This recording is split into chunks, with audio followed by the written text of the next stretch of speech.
Hey everyone, welcome back to my another mini blog. কদিন ধরে practicum খাতা বানানোর খুবই প্রেশার চলছে। যারা তোমরা বিএড থার্ড সেমিস্টারে পড়ছো বা কমপ্লিট করে নিয়েছো তারা ভালো করেই জানো এই সেমে খাতা তৈরির কেমন চাপ থাকে।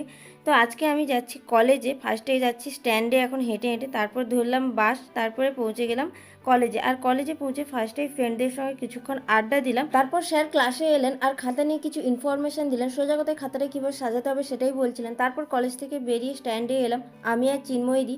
আজকে খুব মেঘও করেছে। তারপর অনেকক্ষণ পরে বাস পেলাম। ফার্স্টে দাঁড়িয়ে কিছুটা আসার পর সিট পেলাম। আর মা ফোন করেছিল, বলছিল যে ওদিকে খুব বৃষ্টি হয়েছে। তো সেটাই ভাবছিলাম বসে বসে যে বৃষ্টিতে না পড়তে হয় আমাকে। তারপর দেখো সন্ধে হয়ে গেছে বাড়ি পৌঁছাতে, আর এদিকে খুবই বৃষ্টি হয়েছে।